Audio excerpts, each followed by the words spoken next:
La première église du Nouveau Testament dans Actes chapitre 1 a commencé 50 jours après la résurrection de Jésus. Et sa croissance fut stupéfiante.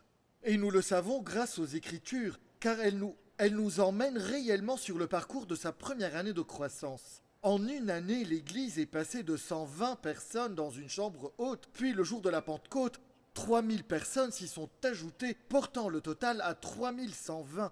Et puis, à la fin du chapitre 4 des Actes, donc seulement 2 chapitres plus tard, Acte 4 dit qu'ils étaient désormais au nombre de 5000. Ensuite, il est précisé qu'il s'agissait de 5000 hommes, sans inclure les femmes et les enfants, ce qui pourrait faire monter le nombre en flèche. En fait, certains historiens disaient que les femmes étaient sauvées plus rapidement que les hommes. Ces chiffres pouvaient donc augmenter de façon astronomique. L'estimation la plus basse de la population de Jérusalem à cette époque était d'environ 25 000 habitants. Pensez-y un instant, si Jérusalem comptait réellement 25 000 habitants et que vous aviez 5 000 personnes dans cette première église, alors littéralement, l'église représentait 20% de la population de Jérusalem.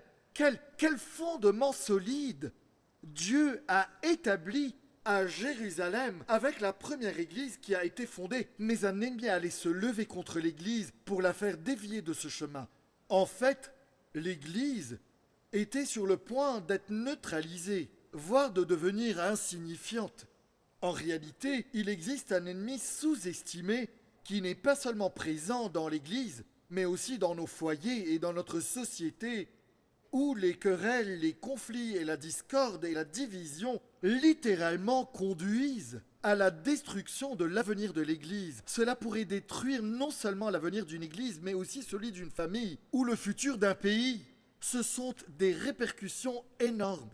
Il y a une expression qui a été utilisée lors du lancement de l'Église dans Actes 1 et 2, la toute première Église, le jour de la Pentecôte.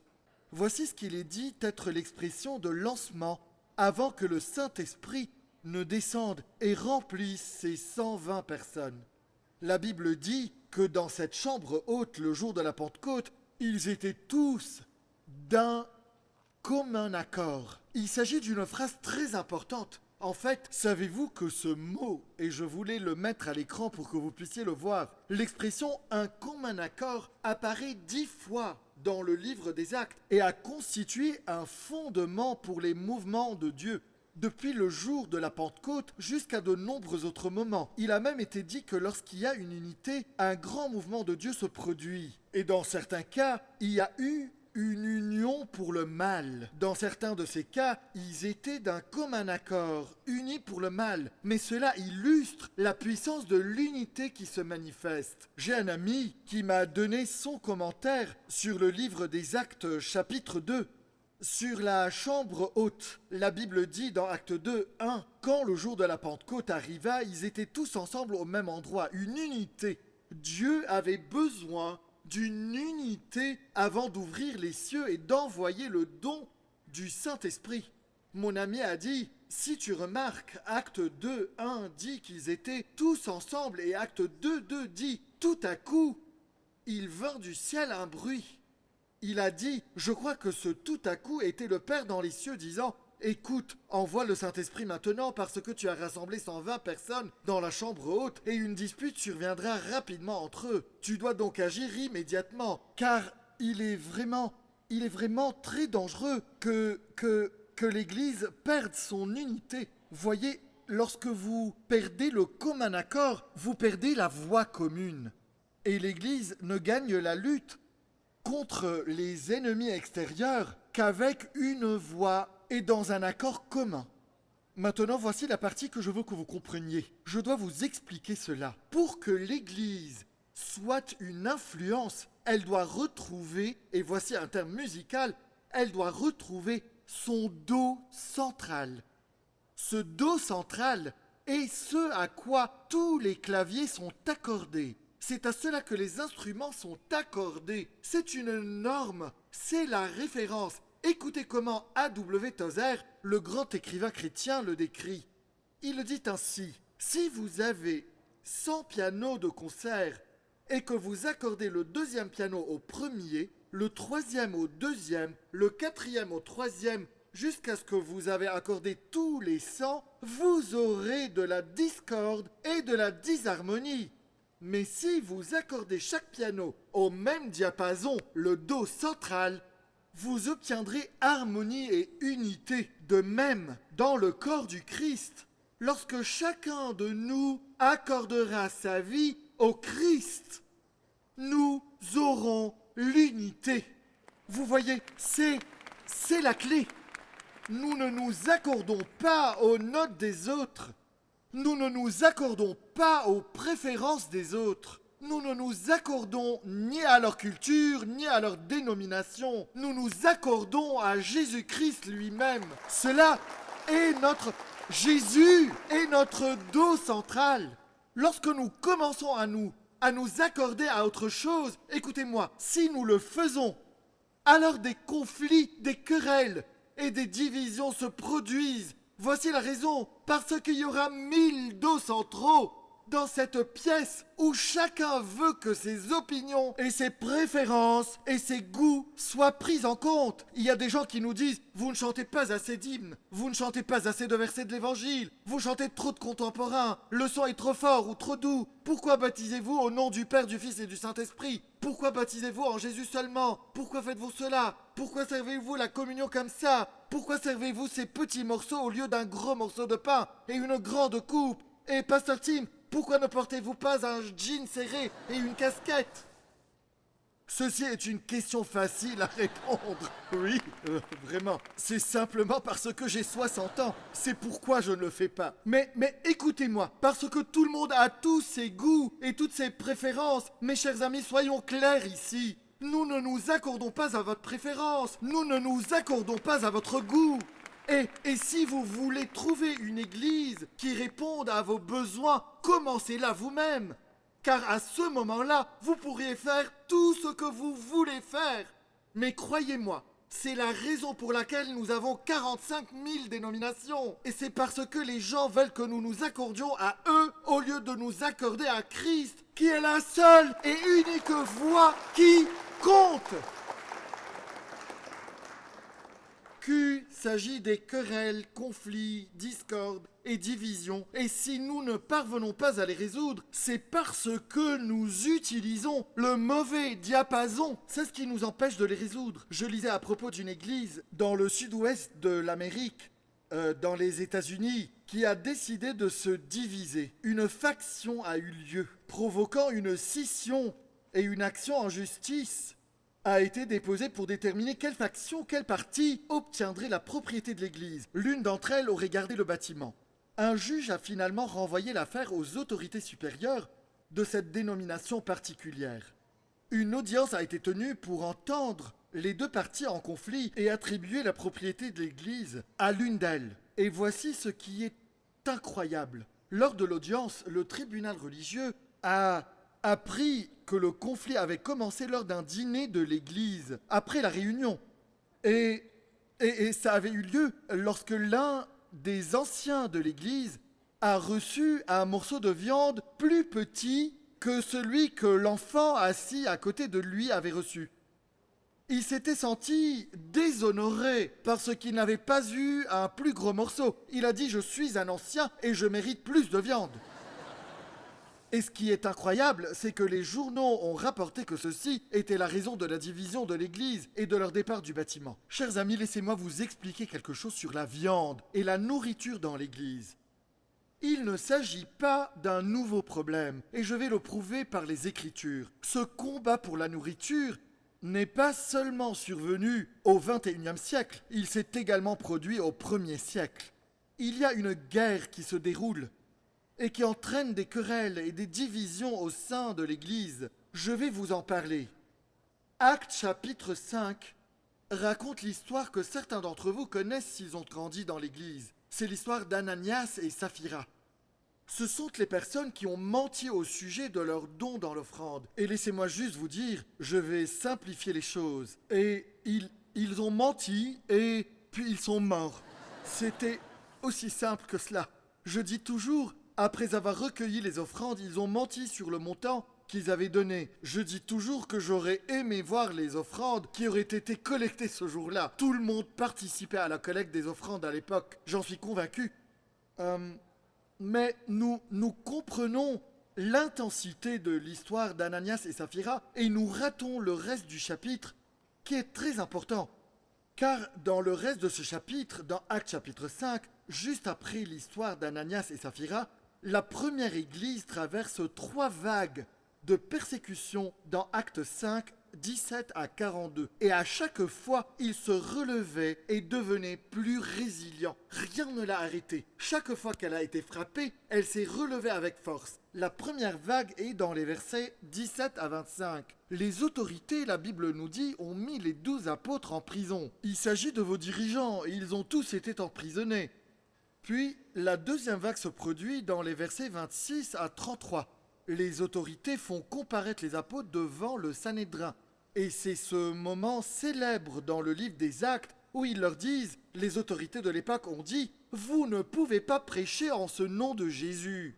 Puis vient la célèbre phrase qu'ils ont prononcée devant le Sanhédrin « Il faut obéir à Dieu plutôt qu'aux hommes ».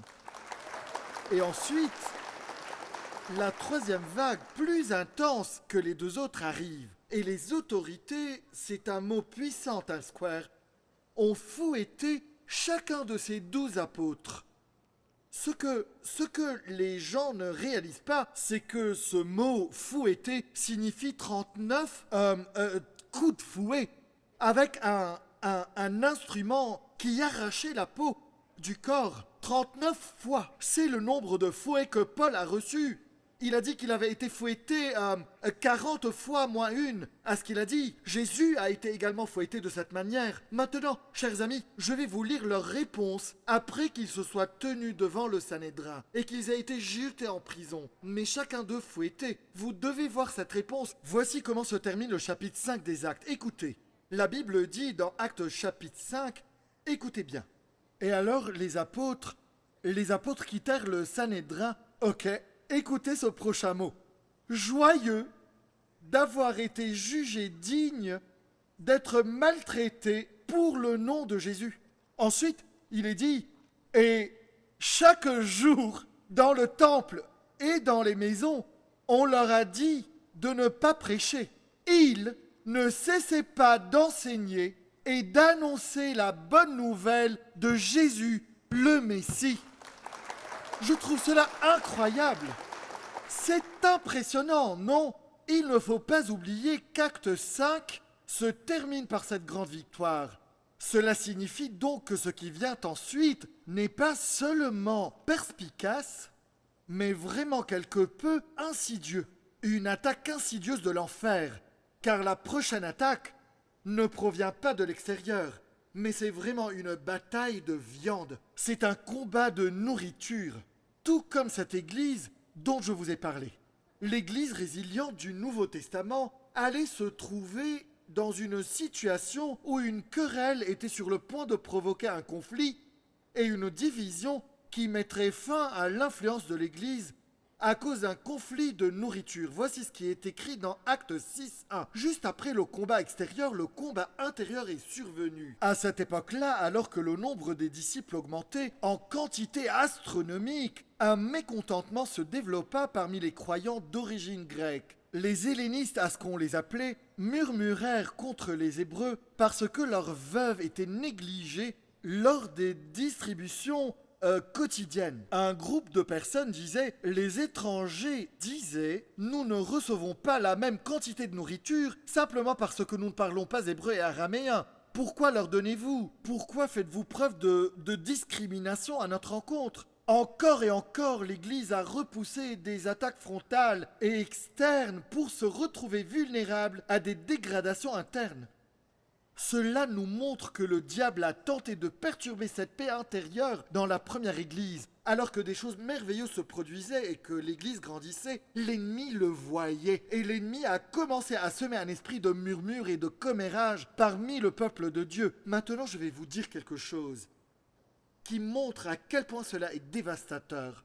En commençant par les disputes de viande et les 45 000 différentes dénominations, le défi auquel l'Église est confrontée, chers amis, écoutez bien, le défi que nous rencontrerons dans nos foyers, nos églises et dans les organisations ecclésiastiques que vous dirigez, écoutez-moi, elle ne sera pas la lutte extérieure, ce sera l'unité dans la maison de Dieu.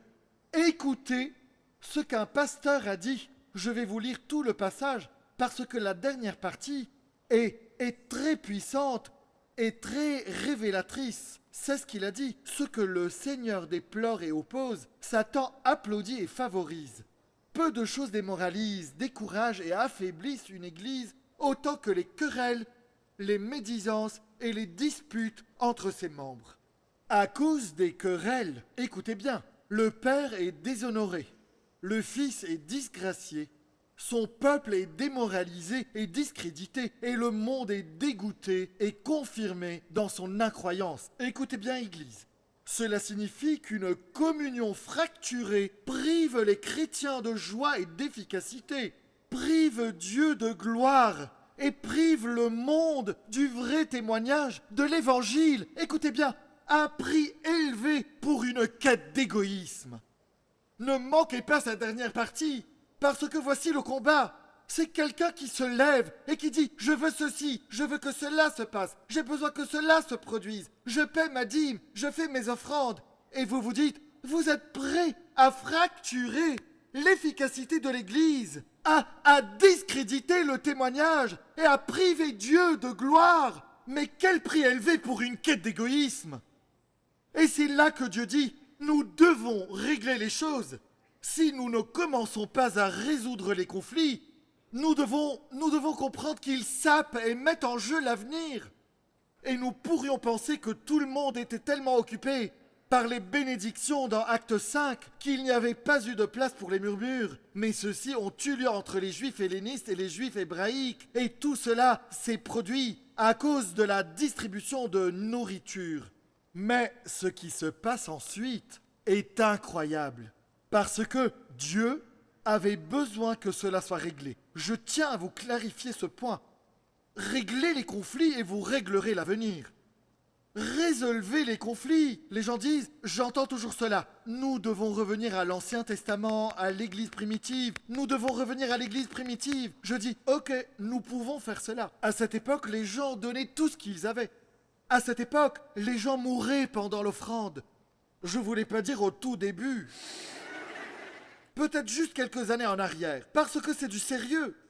Mais voici ce que Dieu a fait. Dieu a dit, je dois régler cela. Maintenant, écoutez bien, je ne l'ai pas dit lors de la première réunion, mais je vais vous le dire maintenant. Jusqu'à Acte 6, tout était concentré à Jérusalem. Dieu n'a pas permis à l'Église de s'étendre tant qu'elle n'avait pas résolu les conflits internes qui s'y trouvaient. Il a dit, je ne vous permettrai pas d'exporter vos propres limitations et exporter vos propres divisions tant que vous n'avez pas réglé vos différends internes. Donc lorsque vous commencez à lire Acte 8, rappelez-vous, dans Acte 6, il y a eu un combat pour la nourriture, Acte 7 est le discours d'Étienne. Mais dans Acte 8, l'évangile commence à se répandre. Il touche la Samarie. Et tout d'un coup, je vais vous dire quelque chose d'étonnant qui s'est passé juste après, à la fin du chapitre 8 des Actes. Dieu dit, je ne permettrai pas à l'évangile de se répandre tant que nous ne commençons pas à traiter en profondeur le corps du Christ. Vous devez vous préparer à cela car c'est très important. Je veux que vous réfléchissiez à ce qui se passe. C'est l'Église qui a résisté à la prison, à la persécution, aux fouets, aux accusations. Et maintenant, elle est sur le point d'affronter, à mon avis, ce qui deviendra son plus grand ennemi, à savoir la division dans l'Église. Ce sera plus difficile que de faire face à ce qui viendra contre elle sous forme de prison et de persécution. Il est intéressant de noter que 1 Corinthiens 11, verset 18, dit ce qui suit. Paul dit, tout d'abord, j'apprends que lorsque vous vous réunissez en assemblée, il y a parmi vous des divisions. Et Paul est marrant parce qu'il dit, je le crois. Puis il dit, il faut bien en effet qu'il y ait aussi des divisions parmi vous, afin que l'on puisse reconnaître ceux qui sont approuvés de Dieu au milieu de vous. Que voulait-il dire? Paul disait que les querelles et les divisions révéleraient les gens et les exposeraient. C'est ce qu'il leur disait. Il disait, il y aura des disputes, il y aura des conflits. Et il disait, voici ce que nous devons comprendre. Cela ne veut pas dire qu'ils ne surviendront pas, mais nous devons nous assurer de les traiter correctement, car c'est là que réside le danger. C'est une quête d'égoïsme qui prive Dieu de sa gloire et qui rend l'Église inefficace. Je lisais l'histoire d'un jeune pasteur qui un jour entendit un bruit dans son jardin. Ce jeune pasteur regarda dehors et vit sa fille et plusieurs enfants de l'église jouer dans le jardin. Mais il était en plein conflit, se criant dessus. Le jeune pasteur sortit et appela sa fille pour les arrêter, et sa fille lui répondit « Papa, papa, ne t'inquiète pas, nous jouons à l'église. » Alors pensez-y, c'est ce qu'ils entendent, c'est ce qu'ils perçoivent. C'est pourquoi nous devons bien résoudre nos conflits au sujet de la nourriture, car cela déterminera l'avenir du ministère. Je vais vous dire quelque chose. Je crois sincèrement que ce message ne se limite pas à notre Église. Je m'adresse aussi à nos téléspectateurs au monde, au Japon, en Corée du Sud, au Kenya, en Afrique du Sud, ainsi qu'à tous nos téléspectateurs en Suède, aux Pays-Bas et en Italie. Dieu s'adresse aux dirigeants, que vous soyez pasteur d'une église, que vous soyez l'un des responsables dans une église, une organisation à but non lucratif ou une organisation missionnaire. Ceci est crucial pour la suite des événements. Lorsque nous vivions à Detroit, nous avons acheté une maison à environ un demi-kilomètre du théâtre Triple X que nous avons acheté et transformé en église. Nous avons acheté une maison très vieille. Et Cindy et moi, je me rappelle bien, travaillons au sous-sol pour essayer de rendre l'endroit encore plus confortable avec une aire de jeu pour les enfants. Alors nous sommes descendus au sous-sol et la peinture des murs s'écaillait. Nous avons donc tout gratté et puis repeint. Et en quelques semaines, peut-être en un mois, toute la nouvelle peinture s'est écaillée à nouveau. Alors vous le savez, je ne suis pas un bricoleur. Je ne savais pas quoi faire. Alors je me suis dit qu'il suffisait de repeindre une deuxième fois. Nous l'avons repeint et la peinture s'est de nouveau écaillée. Nous essayons de camoufler quelque chose, mais le problème venait de l'intérieur. Il y avait une fuite quelque part. Et nous essayons de la masquer avec une épaisse couche de peinture blanche. Chers amis, je vais vous dire une chose. Quand il y a une fuite, vous pouvez essayer de la camoufler autant que vous voulez.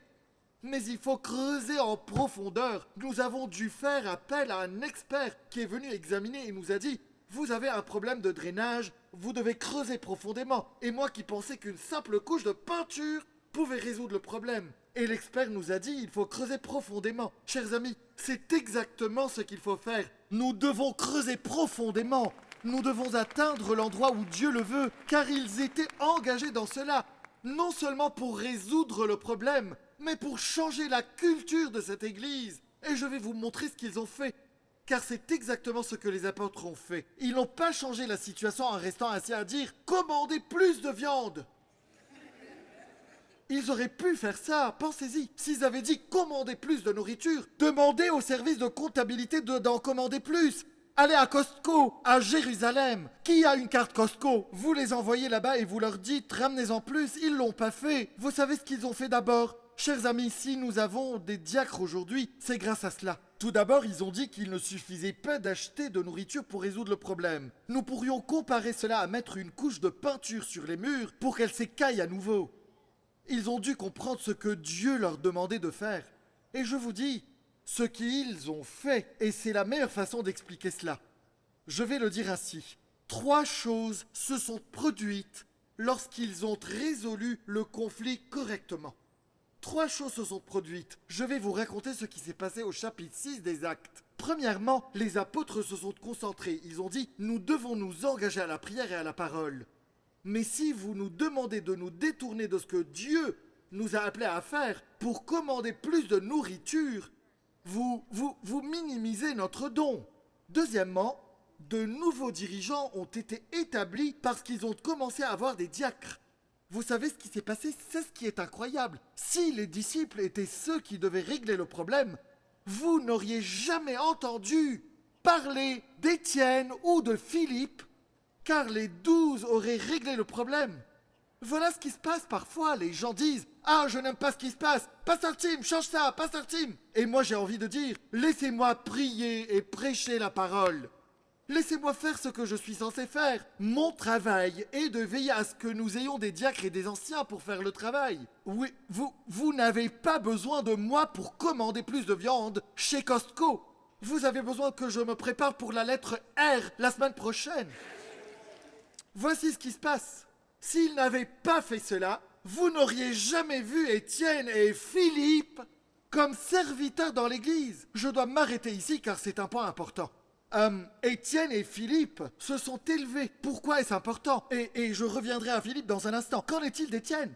Étienne, ils ont mis les mains sur Étienne et Étienne a prononcé le deuxième plus long sermon du Nouveau Testament, après le sermon sur la montagne dans Actes chapitre 7. Et il est devenu le premier martyr de l'Église. C'est ce qu'a fait Étienne. Il a prêché dans l'intégralité du chapitre 7 des Actes. Et voici ce qui est étonnant. Sa mort est si révélatrice pour nous à cause de ce qui s'est passé lors de sa mort. Maintenant, nous avons dit cela.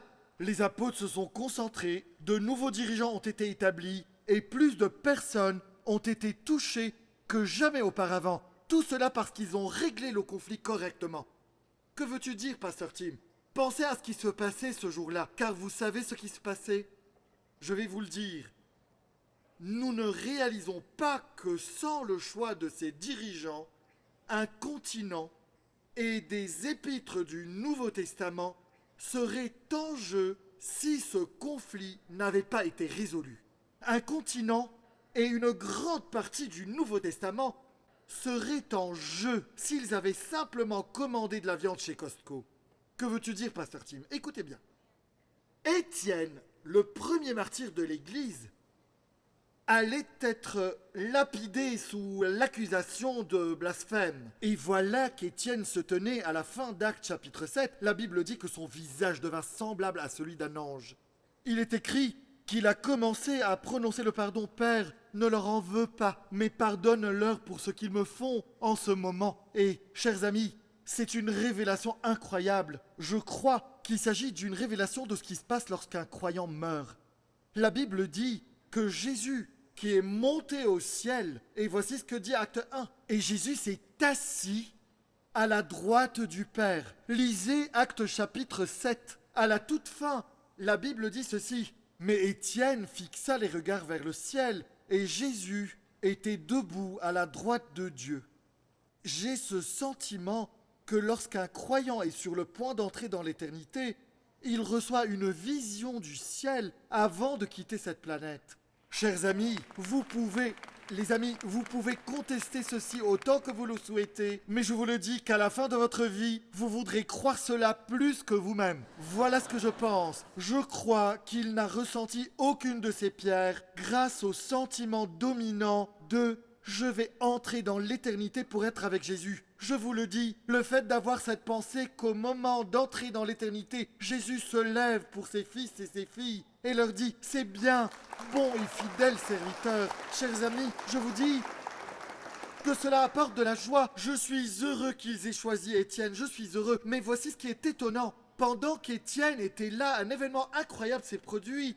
Alors qu'Étienne prononçait le pardon, alors que le visage d'Étienne brillait comme celui d'un ange, un jeune homme se trouvait là, ramassant tous les vêtements que les hommes qui lançaient des pierres pour tuer Étienne avaient déposés à ses pieds. Vous savez qui était cet homme ? C'était Saul, qui allait devenir l'apôtre Paul et qui allait éventuellement écrire 13 épîtres du Nouveau Testament. Dieu disait « Ne réglez pas le problème de viande en achetant de la nourriture. Trouvons des diacres, trouvons Étienne, faisons cela. Et si vous pouvez trouver vos Étienne et vos Philippe, vous pouvez commencer. Ce qu'ils n'avaient même pas réalisé, c'est que ces diacres allaient être ceux qui inspireraient Paul à trouver la foi en Christ.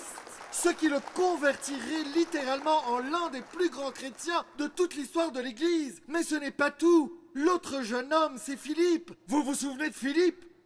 À la fin d'Actes chapitre 8, Philippe est envoyé courir aux côtés d'un char avec un eunuque éthiopien pour lui partager l'évangile à partir d'Ésaïe 53. Et on dit que l'introduction de l'évangile dans le continent africain, où existe aujourd'hui plus d'un demi-milliard de croyants aujourd'hui a commencé à ce moment-là, lorsque Philippe a partagé l'évangile avec cet eunuque éthiopien. Chers amis, je vous le dis, si vous pouvez régler le conflit de nourriture correctement dans votre église, dans votre organisation, Dieu dit, j'ai des continents, j'ai des personnes à établir, j'ai des gens à sauver. Faites les choses correctement et conformément à la volonté de Dieu. Alléluia! Alléluia! Comme ils ont traité le conflit interne correctement, ils ont obtenu un Paul, un Étienne, un Philippe et un continent. Ne sous-estimez pas les conflits, car l'ennemi savait que s'il pouvait perturber l'Église et empêcher les apôtres de prêcher en les occupant à faire la queue pour chercher de la nourriture chez Costco, il pouvait perturber l'avenir. Résolvez le conflit et vous résolvez l'avenir. Résolvez le conflit. Certains d'entre vous peuvent être assis là, vous êtes peut-être un dirigeant d'église, vous dirigez peut-être une organisation missionnaire. Je vous le dis, sachez que lorsque le conflit interne se produit, c'est parce qu'il y a un avenir contre lequel l'ennemi se bat.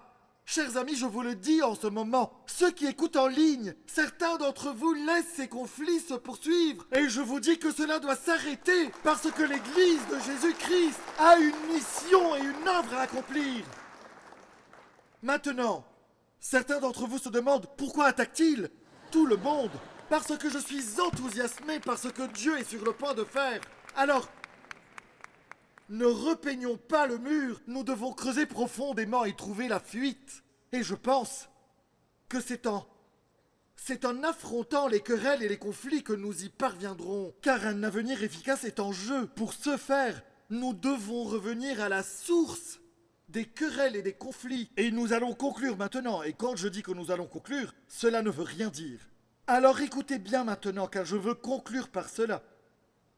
Nous revenons à la source, c'est-à-dire dans l'épître de Jacques, et cette question est abordée dans Jacques parce qu'il remonte aux racines du conflit, il revient à la source du conflit. Est-ce que quelqu'un a déjà dit cela à propos d'une situation particulière? Quelqu'un a-t-il déjà dit pourquoi tout se transforme en dispute lorsqu'il s'agit d'eux? Regardez droit devant vous, tout droit, ne regardez personne. Ok. Avez-vous déjà dit cela? Pourquoi ne pouvons-nous pas en discuter comme des adultes? Pourquoi la situation s'aggrave-t-elle toujours? Lorsque nous abordons une question en famille, dans l'église, pourquoi est-ce toujours ce même membre du conseil ou cet autre collègue, à chaque fois que vous abordez un sujet ou parlez de finances avec lui, c'est la dispute qui doit s'envenimer. Et maintenant, vous devez y aller avec une boule dans le ventre en vous demandant « Que vont-ils faire ?» Chers amis, à mon avis, c'est dégoûtant. Je ne trouve pas d'autre mot. C'est la réalité. Et Jacques s'attaque directement à la source du problème. Je pensais à l'histoire d'un homme qui s'est retrouvé sur une île déserte. Il n'y avait personne d'autre que cet homme. Et au bout d'un an, il a été secouru par un bateau de passage. Et lorsque le capitaine l'a pris à bord, il a regardé la plage et il y avait 3 huttes sur le rivage. Alors il lui a demandé « N'étais-tu pas seul ici ?» Il a répondu « Si ». Il a alors demandé « Pourquoi y a-t-il 3 huttes sur la plage ?» Il a répondu « Eh bien ça, c'est ma maison. Celle-ci est mon église actuelle. Et celle-là est mon ancienne église. » Il ne pouvait même pas s'entendre avec lui-même. Et c'est ce qui arrive généralement quand on est confronté à un conflit. Vous ne pouvez même pas vous entendre avec vous-même. Pensez à la question. Voici la question. D'où viennent les conflits et d'où viennent les luttes parmi vous? Vous voyez cette phrase? Je l'ai mise entre guillemets. Vous savez pourquoi? Parce que c'est une question biblique. Cette question est dans la Bible. Cette question pourrait être superposée à Actes chapitre 6. Si la lettre de Jacques avait été écrite à l'époque, ils auraient pu dire « Allons voir dans Jacques chapitre 4 ». Et voici ce que fait Jacques. Jacques commence à examiner cette section de l'écriture et va droit au but. Il ne mâche pas ses mots ici. Il s'attaque directement à la source et il utilise ce mot. Jacques est sur le point de vous dire quelle est la source des conflits et des querelles dans l'église, dans le mariage, entre colocataires, entre parents et enfants, et je pense même dans votre plus grande relation qui est votre relation avec Dieu, avec qui vous êtes peut-être en conflit aujourd'hui. Voici ce que Jacques dit. Prenez le premier passage, Jacques 4.1. Quelle est la... C'est le mot qui m'a frappé. Quelle est la source ? Quelle est la fondation? D'où cela vient-il? Quelle est la source des querelles et des conflits parmi vous? Pourquoi y a-t-il 45 000 dénominations? Pourquoi vous battez-vous pour un morceau de viande, Église? Église du sud-ouest des États-Unis. Pourquoi vous disputez-vous à ce sujet dans Actes chapitre 6? Tout est là. Et puis Jacques commence à répondre à la question. Écoutez ce qu'il dit. Il dit, n'est-ce pas de vos passions qui combattent dans vos membres. Ensuite, il dit, vous désirez et vous ne possédez pas. Vous êtes meurtriers. Chers amis, ces mots sont lourds et je vais les expliquer. Et jaloux et vous ne pouvez rien obtenir. Vous avez des luttes et des conflits. Vous ne possédez pas parce que vous ne demandez pas. Quand vous demandez, vous ne recevez pas parce que vous demandez mal, dans le but de satisfaire vos propres passions. Vous savez, une des réponses les plus courtes jamais écrites à une question posée dans l'ouverture d'un journal a été rédigée il y a plusieurs décennies par le grand écrivain chrétien G.K. Chesterton. Elle a été publiée dans la rubrique religieuse où les lecteurs posaient des questions auxquelles ils répondaient dans le London Times. Quelqu'un avait posé au grand écrivain chrétien cette question immense.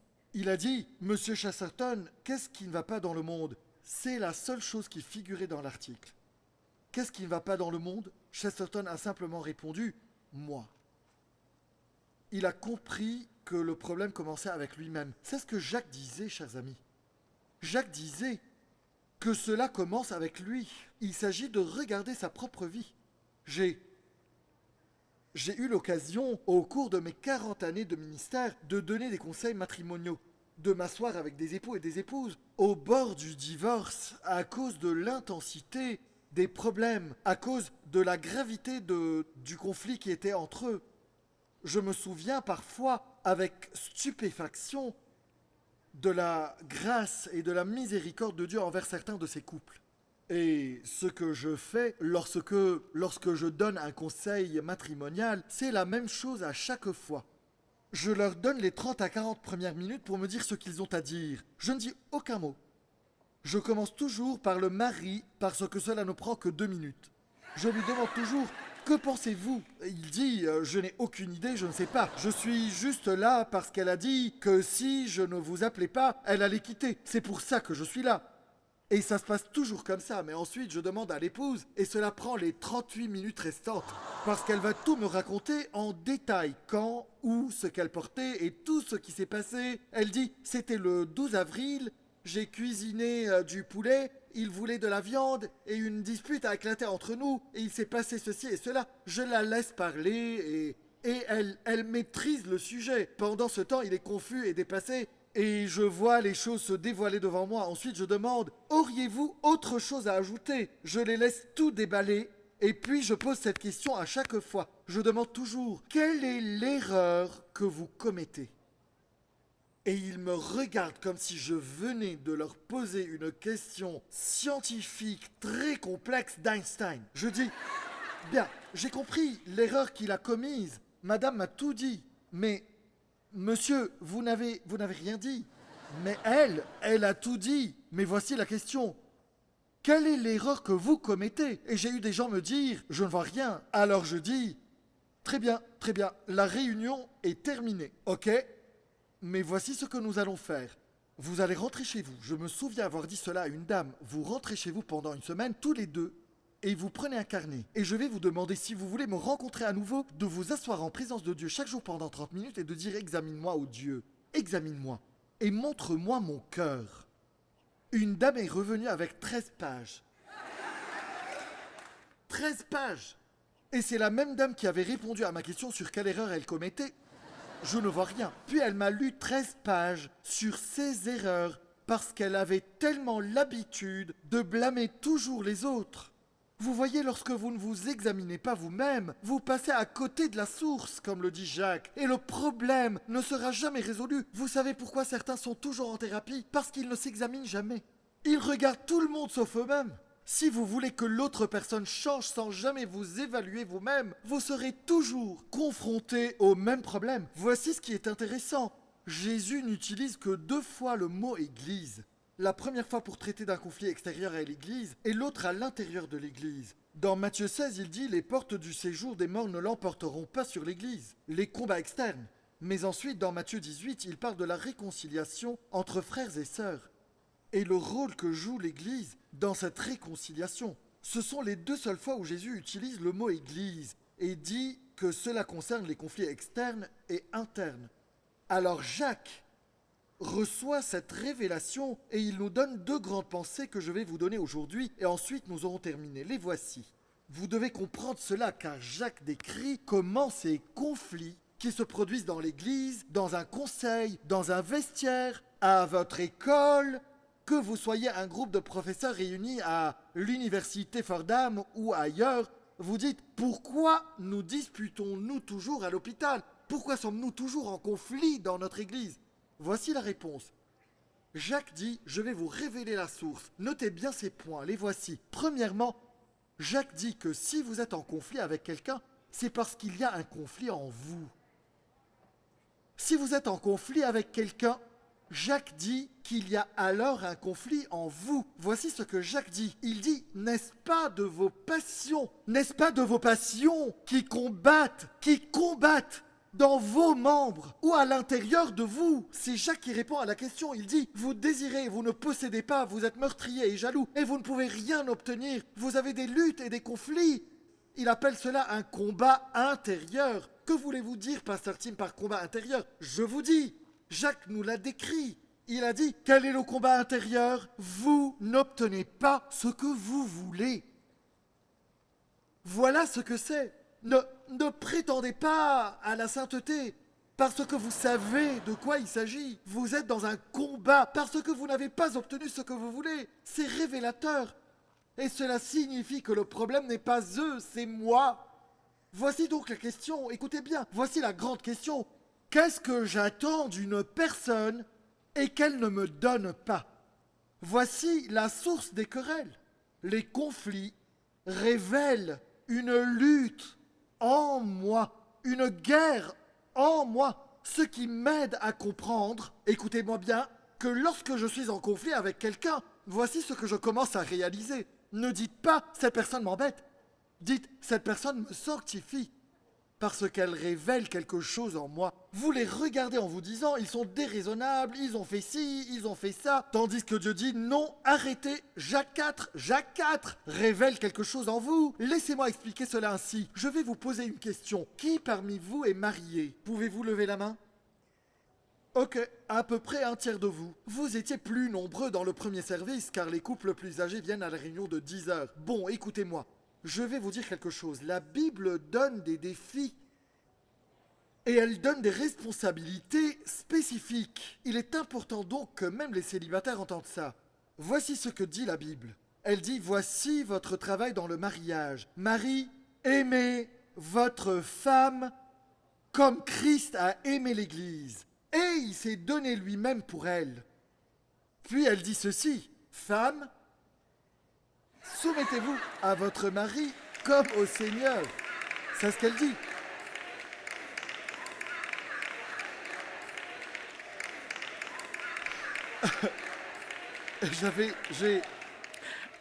J'ai officié à un mariage et une partie de la cérémonie consistait à réciter Éphésiens 5. Et j'étais dans une église orthodoxe et la mariée a dit « Je veux pas le dire en français, mais je préfère le dire en grec. » Et alors, quoi qu'il en soit, cela reste « Soumettez-vous », peu importe la langue que vous voulez utiliser. Une autre version l'appelle le respect. C'est une autre version. Les Colossiens ont utilisé le mot respect. Voici ce qui est frappant.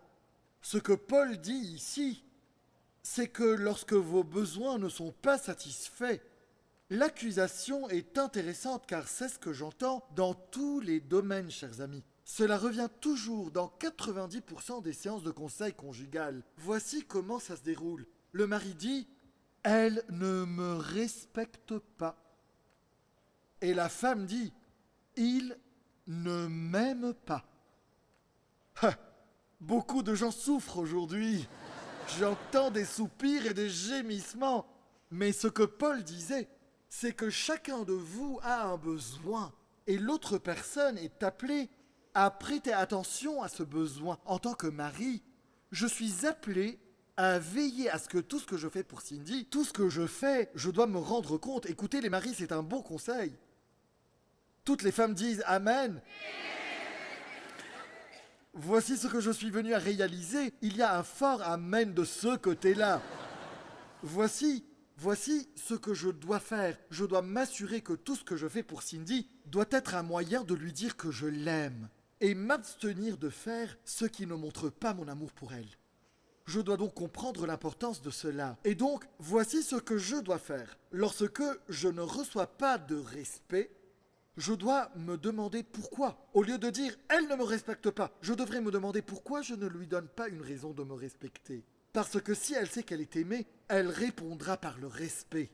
Et écoutez-moi bien, si je ressens son respect, je lui donnerai une raison de « ça fonctionne de cette façon ». Mais ce que nous faisons, c'est que nous disons « elle ne me respecte pas, il ne m'aime pas ». Et tout d'un coup, c'est le début du conflit. Et écoutez ce qui se passe. Et pour moi, en tant que mari, il est tellement important que nous comprenions cela dans notre relation. Jacques dit que la guerre est si intense, écoutez bien, que les gens sont prêts à tuer quelque chose pour obtenir ce qu'ils veulent. Que voulez-vous dire, Pasteur Tim? Écoutez bien. Jacques utilise le mot meurtre ici. Excluons l'idée du meurtre physique. Ils seront prêts à tuer un mariage, à tuer un ministère, à tuer une église, à tuer une relation et à tuer une amitié parce qu'ils n'obtiennent pas ce qu'ils veulent. C'est ce que Jacques dit. C'est tellement destructeur. Ceux qui nous écoutent, ceux qui sont avec nous en personne, c'est tellement révélateur. Parce que les gens voient toujours ce qu'on leur a fait, mais ne regardent jamais ce qui se passe en eux. Ils disent toujours, il a fait ceci, elle a fait ça, le pasteur a dit ça, tout le monde. Et vous ne regardez jamais le combat qui se déroule ici. Quelle guerre se déroule ici? Parce que Jacques dit que nous avons cette tendance à minimiser le conflit et nous nous contentons de dire, je ne vais plus à cette église, nous ne nous entendons simplement pas, ou je quitte ce mariage. Nous avons des différences irréconciliables. Et Jacques dit, attendez, je ne vous permettrai pas d'être aussi superficiel. Jacques dit, vous n'allez pas simplement dire que nous ne nous entendons pas, nous allons parler de la bataille qui se déroule en vous. Vous n'êtes pas autorisé à dire que nous avons des différences irréconciliables. Vous n'avez pas le droit d'être aussi superficiel. Selon Jacques, la guerre extérieure provient d'une guerre intérieure. Et il dit que la lutte n'est pas entre les gens, la lutte est à l'intérieur des gens. Voilà ce qu'il dit. Ce sont les querelles auxquelles nous sommes confrontés. Chers amis, écoutez. Je vais vous dire quelque chose. Voici la source. Le conflit est une révélation de moi et une révélation de ce qui est en moi. C'est pourquoi lorsque vous commencez à dire des choses comme « j'ai besoin de me libérer de ça », je ne laisserai pas les gens me parler ainsi. Ils ne m'écoutent pas, je mérite le respect. Je ne mérite pas ça car je paye les factures.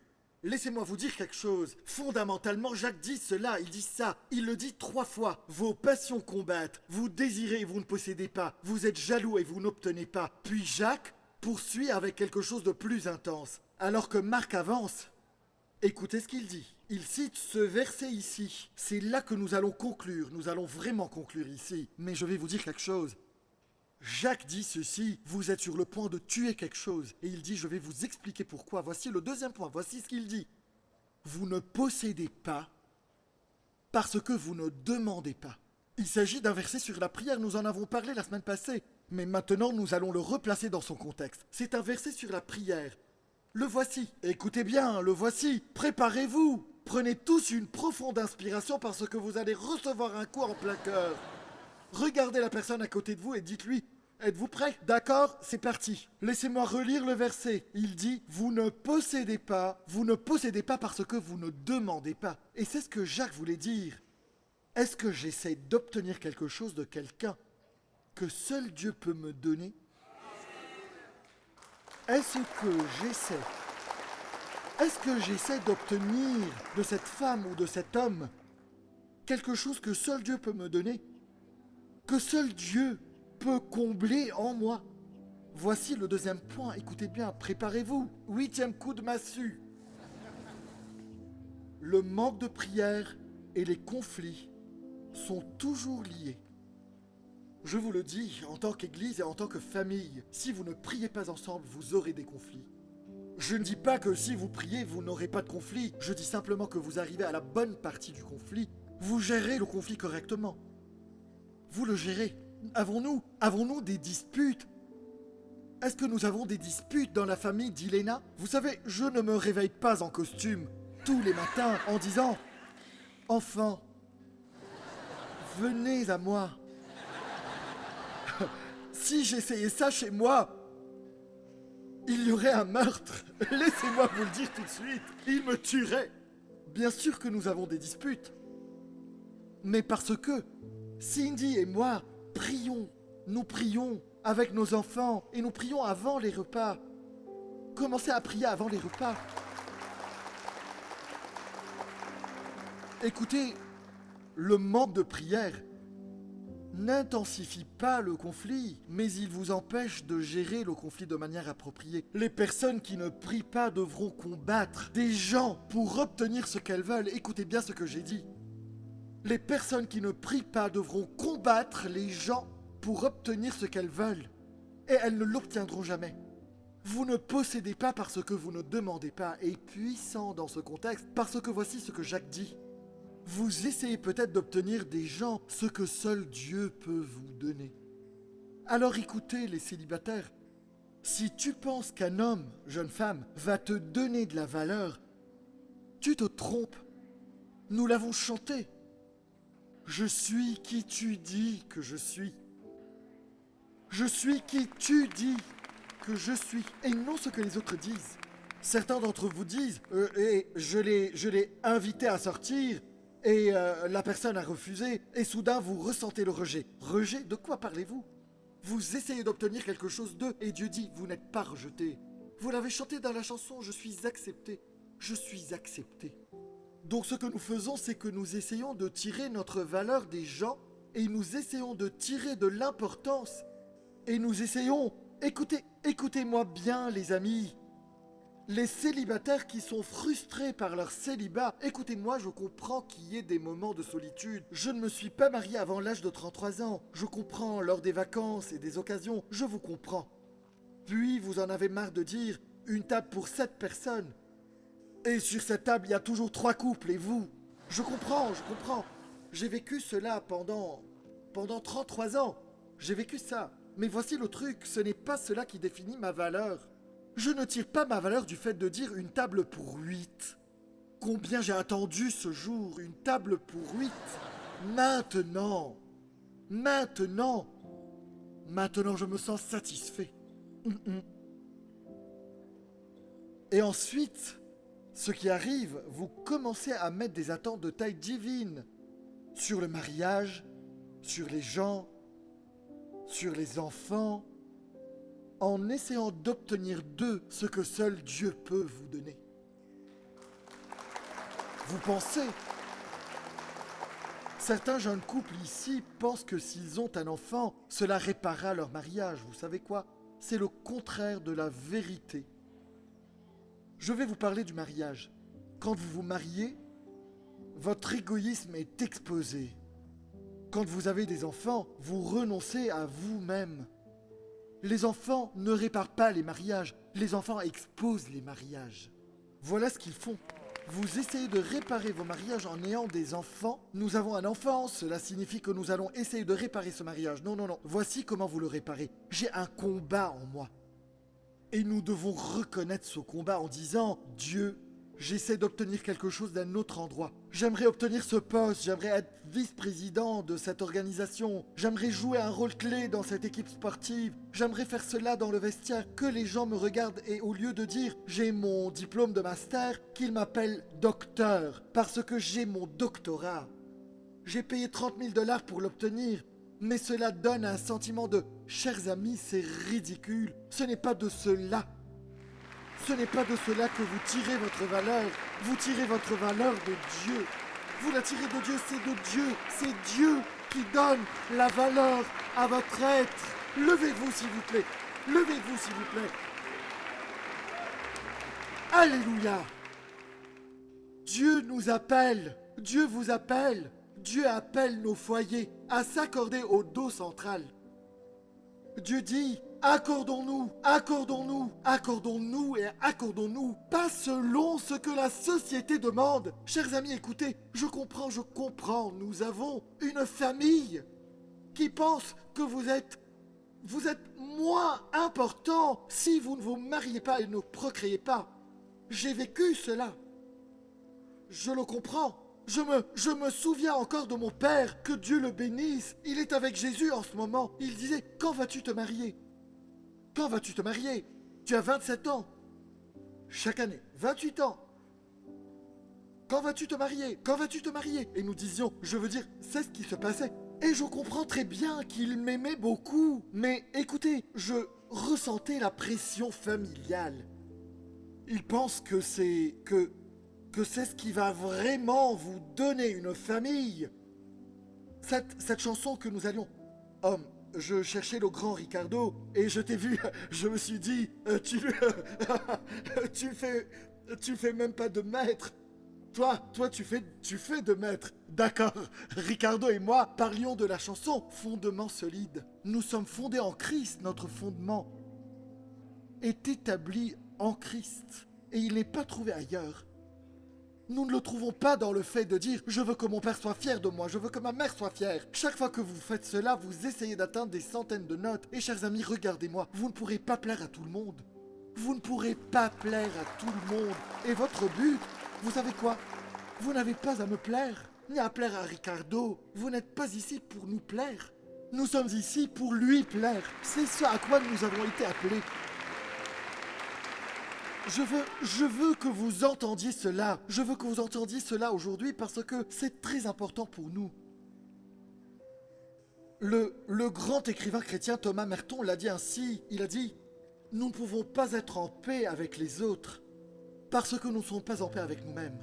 Et nous ne pouvons pas être en paix avec nous-mêmes tant que nous ne sommes pas en paix avec Dieu. » Voilà ce qu'il en est. Vous essayez de faire ce qui est juste avec les gens, mais vous n'êtes même pas en paix avec Dieu. Chers amis, je ressens le besoin de dire cela. Pour certains d'entre vous qui sont assis ici aujourd'hui, le plus grand conflit est entre vous et Dieu en ce moment. Et c'est pourquoi toutes ces relations sont affectées. Mais pasteur Tim, allez, grattez. Voyons où est la fuite. Écoutez bien. Il y a des gens ici aujourd'hui qui sont en colère contre Dieu et qui ne le servent plus. Vous qui regardez en ligne, quelqu'un vous a partagé ce lien.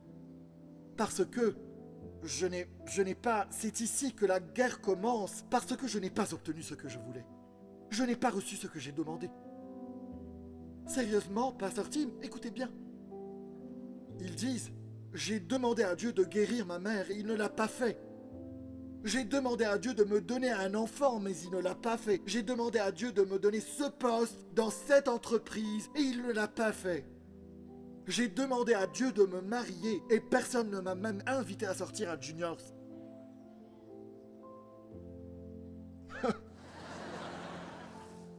S'il vous emmène à Juniors, croyez-moi, vous ne voulez pas de rencard en premier lieu. Disons-le simplement, soyons honnêtes.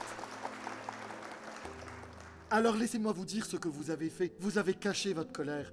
Voilà, j'y vais droit au but. Vous l'avez dissimulé en vous appelant athée ou agnostique, parce qu'il ne vous a pas donné ce que vous vouliez. Et certains d'entre vous l'ont exprimé verbalement. Vous êtes assis ici aujourd'hui et vous avez dit « Je ne sais pas si Dieu existe, peut-être que je suis agnostique » et vous avez dit ces mots. Écoutez là-haut au balcon. Vous avez dit ces mots parce que Dieu n'a pas fait ce que vous lui avez demandé. Je vois que certains d'entre vous sont vraiment en colère contre moi en ce moment, j'aime ça. J'aime ça. Parce que vous êtes assis là à vous dire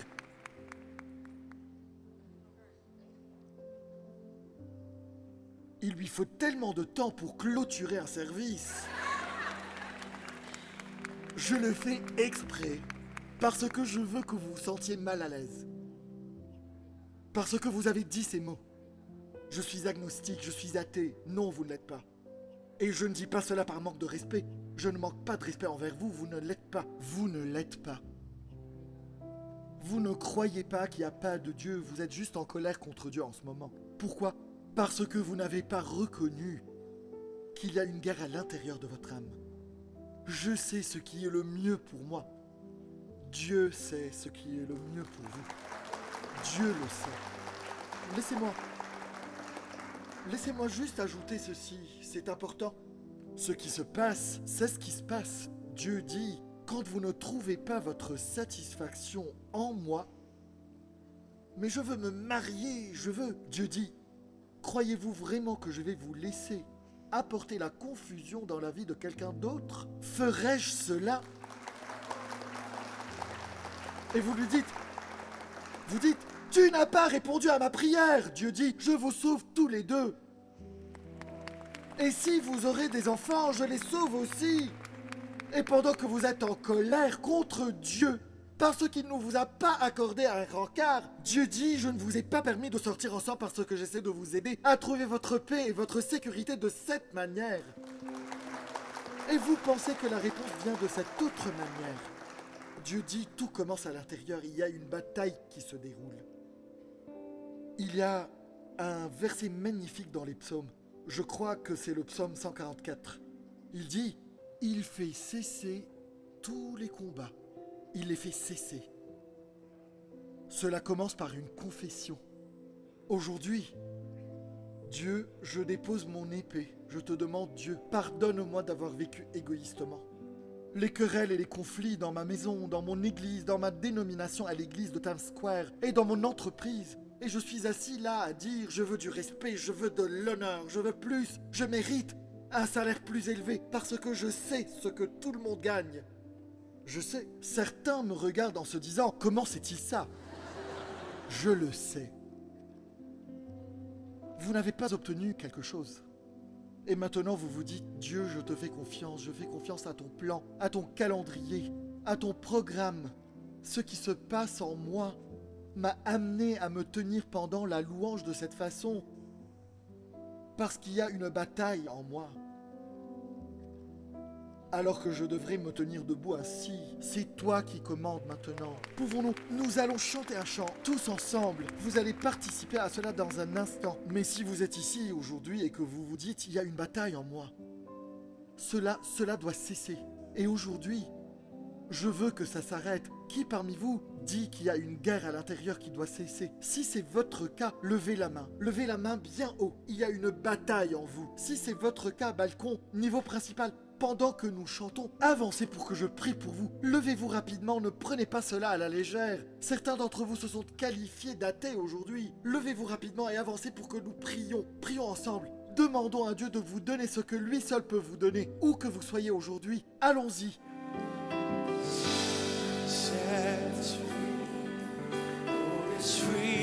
Come on, balcony, if that's you, you can find your way to the exit and come on down. Yes, I am. My Father's house, there's a place for me. I'm a child of God. Yes, I am. The sun sets free. The sun sets free. Is free.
Alléluia. Alléluia. Alléluia.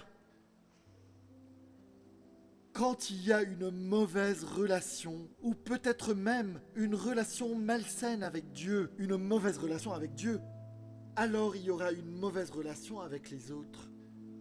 Ça ne peut juste pas fonctionner autrement. C'est Dieu qui apporte la santé à nos âmes. Écoutez-moi, voici ce que dit 1 Jean. 1 Jean dit ceci, il dit « Si nous marchons dans la lumière, tout comme Dieu lui-même est dans la lumière, nous sommes en communion les uns avec les autres, et le sang de Jésus-Christ, son Fils, nous purifie de tout péché. » Dieu nous appelle à mettre notre vie dans la lumière, regardez-moi. Il nous appelle à mettre notre vie dans la lumière, sans rien cacher, ni arrière-pensée, ni quoi que ce soit d'autre. Il s'agit de dire « Voilà qui je suis ».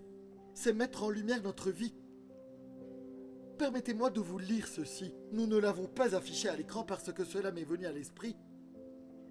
Pendant le moment de prière dans la dernière réunion, c'est tiré du psaume 139 et ce sera notre prière à tous maintenant. Écoutez ce qu'il dit. « Examine-moi, ô Dieu, et connais mon cœur. Mets-moi à l'épreuve et connais mes pensées. » Écoutez bien. Regarde si je suis sur une mauvaise voie et conduis-moi sur la voie de l'éternité. Vous avez vu ça? Il ne dit pas, examine-les, mets-les à l'épreuve et éprouve-les. Par qui commence-t-il? Revenez au verset 23. Examine qui? Connais le cœur de qui? Mets à l'épreuve qui? Et connais les pensées de qui? Il continue à dire « moi, mon, moi, mais ». Cela veut dire qu'il ne s'agit pas de lui, d'elle ou d'eux. Certains d'entre vous sont tellement en colère contre l'Église, contre un dirigeant chrétien. Certains nous suivent en ligne. Vous n'êtes pas allé à l'Église depuis 2 ans parce que vous êtes tellement en colère. Et vous dites « ils n'ont pas fait ci, ils n'ont pas fait ça », alors que vous devriez dire « attendez, il y a une guerre qui se déroule. Il y a une bataille qui se déroule. Et Dieu s'occupe de la guerre qui se passe dans vos cœurs. » Et c'est pourquoi ça commence par « examine-moi d'abord, Dieu ». Examine-moi d'abord. Pouvons-nous lui demander cela? Allons-y, levons simplement nos mains. Dieu, viens nous examiner maintenant. Viens m'examiner, ô Dieu. Je le dis avec ces précises personnes debout ici. Examine-moi, ô Dieu. Alors que nous prions, je prie que tu commences à guérir des mariages. Tu vas commencer à guérir les relations entre les mères et les filles, entre les pères et les fils. Examine-moi, ô Dieu, tu vas commencer à guérir les relations entre les dirigeants et les pasteurs et les membres de l'Église, et entre les membres d'une même Église. Examine-moi, ô Dieu. Mets-moi à l'épreuve, ô Dieu. Père, pénètre profondément en moi. Dieu, aujourd'hui, nous avons choisi de ne plus repeindre le mur, mais de le gratter et de creuser en profondeur. Nous gratterons et creuserons en disant: il y a une bataille dans mon âme. Oh Dieu, je prie que tu élèves des gens de prière qui disent: Dieu, donne-moi ce que toi seul peux me donner. Donne-moi, Dieu, ce que toi seul peux me donner. Je prie pour que tu élèves des foyers de prière, des pères qui prient, des mères qui prient, des adolescents qui prient. Je prie pour un réveil de la prochaine génération, du millénaire à venir, la génération Z. Je prie qu'il soit une génération de prière qui dit: je reçois de Dieu tout ce dont j'ai besoin. Dieu, élève ton Église. Chers amis, je ne sais même pas si cela concerne ceux qui sont ici ou ceux qui regardent en ligne. Certains dirigeants s'apprêtent à diviser une Église et à en fonder une autre et à emmener une centaine de personnes avec eux. Je vous le dis maintenant, cela ne vient pas de Dieu. Cela ne vient pas de Dieu. Je veux que vous m'écoutiez. Je ressens fortement qu'un des spectateurs ici a déjà parlé avec les principaux donateurs et a déjà parlé avec les grands responsables disant: nous aurons un bâtiment parce que telle et telle personne donnera de l'argent. Vous êtes sur le point de diviser et de fracturer une église parce que vous n'avez jamais pensé qu'il y avait une guerre en vous, car vous n'obtenez pas le respect que vous devriez avoir. Et vous êtes sur le point de diviser et je vous dis: arrêtez, cette église ne prospérera pas. Dieu ne bâtira pas une église. Il ne bâtira pas une église sur des factions. Il ne bâtira pas une église sur des divisions. Il la bâtira sur le fruit de l'esprit, sur les choses de Dieu. Et je vous le dis maintenant. Je le ressens fortement. si ce n'est pas votre église, mais je vous dis, si vous faites partie de l'une de ces églises, vous feriez mieux de partir, car elle ne durera pas très longtemps. Elle ne durera pas longtemps. Si cette église a commencé avec une faction, si elle a commencé avec une querelle, revenez à la source et dites Dieu, ça n'a pas commencé correctement. Reconstruisons sur un fondement solide. Soyons bâtis sur un fondement solide. Et c'est merveilleux, je dois le dire. Je ne vous demande pas de venir ici, je n'essaie pas d'augmenter nos chiffres. J'ai assez de personnes dont je dois m'occuper. Et vous avez un pasteur dont vous devez vous occuper. J'ai mes propres cônes de construction autour de moi. Mais voici la bonne nouvelle. Nous allons mener une vie qui dit « Mets-moi à l'épreuve, examine-moi, connais mes pensées et ne me laisse pas. » Chers amis, nous avons tous, moi y compris moi, nous avons tous nos défauts. Mais nous avons un Dieu de grâce, un Dieu de miséricorde et un Dieu de seconde chance. Vous savez, je dois dire cela. Nous allons chanter la chanson qui est sur votre cœur, quelle qu'elle soit la chanson, chanter une chanson de clôture. Mais voici ce que je vais vous demander. Je ressens fortement le besoin de demander cela. Je sens que cela pourrait ne concerner qu'une seule personne. Je ne m'attends pas à plus de quelques mains, mais il y a quelqu'un ici qui a dit ces mots. Je suis agnostique, je suis athée, parce que vous étiez en colère contre Dieu. Vous ne croyez pas, ce n'est pas. Et je le dis avec tout le respect, cela vient d'être révélé aujourd'hui.